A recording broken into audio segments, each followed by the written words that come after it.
আসসালামু আলাইকুম। বাংলাদেশ বেতার রাজশাহী স্থানীয় সংবাদ পড়ছি শাহানা পারভিন। রাজশাহীতে ঈদুল আজহার প্রধান জামাত অনুষ্ঠিত হবে হজরত শাহ মখদুম রূপস রহমতুল্লাহ আলাহি কেন্দ্রীয় ঈদগাহ ময়দানে সকাল 7:30টায়। ঈদ জামাতে ইমামতি করবেন শাহ মখদুম জামে মসজিদের ইমাম মোহাম্মদ মহিবুল্লাহ অথবা মুস্তাফিজুর রহমান। আবহাওয়া প্রতিকূল হলে কেন্দ্রীয় ঈদগাহের পরিবর্তে শাহ মখদুম দরগা প্রাঙ্গণে অবস্থিত মসজিদে ঈদের প্রধান জামাত অনুষ্ঠিত হবে।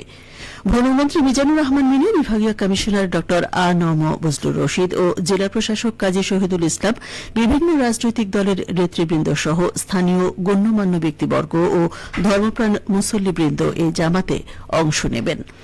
জেলা প্রশাসনের সাথে স্থানীয় ইসলামিক ফাউন্ডেশনের প্রতিনিধিবৃন্দ সহ বিভিন্ন মসজিদের প্রতিনিধিদের সমন্বয়ে অনুষ্ঠিত মতবিনিময় সভায় এই সিদ্ধান্ত নেওয়া হয়। কোরবানির ঈদকে সামনে রেখে রাজশাহী বিভাগের ৮ জেলায় এবার ৪৩ লাখের বেশি গবাদি পশু প্রস্তুত রয়েছে।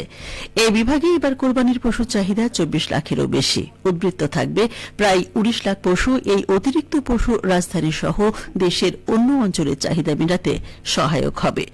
এর মধ্যে শুরু হয়েছে বিভিন্ন হাটে কেনাবেচা। বিভাগের নওগাঁ, বগুড়া, সিরাজগঞ্জ ও পাবনায় গবাদি পশুর উৎপাদন সবচেয়ে বেশি। সংশ্লিষ্টরা বলছেন, এবার কোরবানির পশু কেনা বেচায় রাজশাহী বিভাগের অর্থনীতিতে যোগ হবে ২০,০০০ কোটি টাকার বেশি। এর বাইরে রয়েছে চামড়া শিল্পের বিশাল বাজার। বিভাগীয় প্রাণী সম্পদ অধিদপ্তরের দেওয়া তথ্য মতে রাজশাহী বিভাগের ৮ জেলায় ২,২৪,৪৮৩টি ছোট ও বড় খামারে কোরবানিযোগ্য পশুর লালন পালন করা হয়েছে। বিভাগে মোট ৩০২টি হাটে এবার পশু কেনাবেচা করা হবে।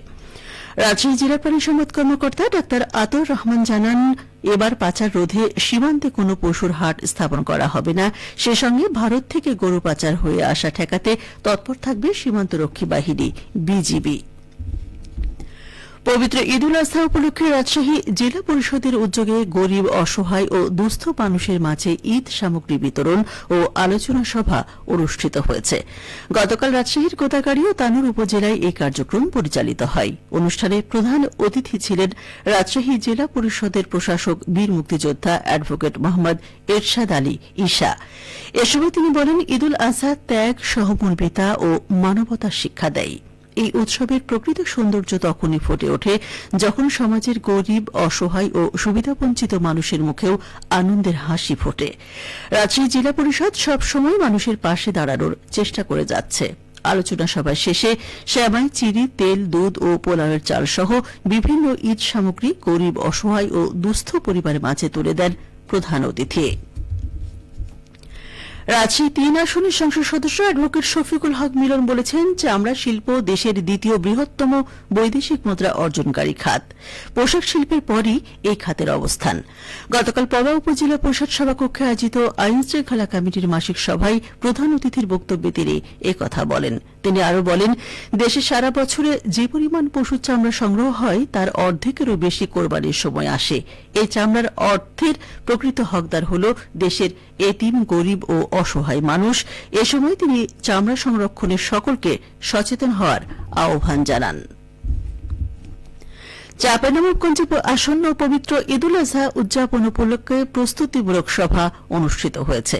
চাঁপাইনবাবগঞ্জ জেলা প্রশাসনের সম্মেলন কক্ষে আয়োজিত সভায় সভাপতিত্ব করেন জেলা প্রশাসক আবু সালেহ মোহাম্মদ মুসা। সভায় জানানো হয়, আবহাওয়া অনুকূল থাকলে ঈদুল আজহার নামাজের প্রধান জামাত পুরাতন জেলা স্টেডিয়াম মাঠে সকাল 7টায় এবং ফকিরপাড়া কেন্দ্রীয় ঈদগাহ ময়দানে সকাল 7টায় প্রথম ও সকাল 8টায় দ্বিতীয় জামাত অনুষ্ঠিত হবে। এছাড়া যত্রতত্র কোরবানির পশু জবাই না করা, পশুর উচ্ছিষ্ট মাটির নিচে পুঁতে ফেলা ও পরিবেশ সম্মতভাবে বর্জ্য অপসারণ করার জন্য সিদ্ধান্ত গ্রহণ করা হয়। বগুড়া নন্দীগ্রামে জাতীয় প্রাথমিক শিক্ষা পদক প্রতিযোগিতা উপলক্ষে ক্রীড়া, সাংস্কৃতিক বিষয়ভিত্তিক কুইজ ও কাবিন প্রতিযোগিতা অনুষ্ঠিত হয়েছে। গতকাল নন্দীগ্রাম মনসুর হোসেন ডিগ্রি কলেজ মাঠে এ প্রতিযোগিতার আয়োজন করা হয়। প্রতিযোগিতা শেষে পুরস্কার বিতরণী ও আলোচনা সভা অনুষ্ঠিত হয়। উপজেলা নির্বাহী কর্মকর্তা শারমিন আরার সভাপতিত্বে অনুষ্ঠানে প্রধান অতিথির বক্তব্য দেন আলহাজ মোশাররফ হোসেন। তিনি বলেন, বর্তমান প্রজন্মকে সুশিক্ষায় গড়ে তুলতে শিক্ষক, অভিভাবক ও সমাজের সবাইকে একসঙ্গে কাজ করতে হবে। 42টি ইভেন্টে আয়োজিত এই প্রতিযোগিতায় উপজেলার 5টি ইউনিয়ন ও একটি পৌরসভার বিভিন্ন শিক্ষা প্রতিষ্ঠানের 252 জন শিক্ষার্থী অংশ নেয়। সবশেষে আবহাওয়া। আজ দুপুর 12টায় রাজশাহীতে তাপমাত্রা ছিল 35 ডিগ্রি সেলসিয়াস। এ সময় বাতাসে আপেক্ষিক আর্দ্রতার পরিমাণ ছিল 68%। রাজশাহী ও পার্শ্ববর্তী এলাকায় আজ সূর্যাস্ত সন্ধ্যা 6টা 46 মিনিটে। সংবাদ শেষ হল। আমাদের পরবর্তী সংবাদ দুপুর 2:05 মিনিটে।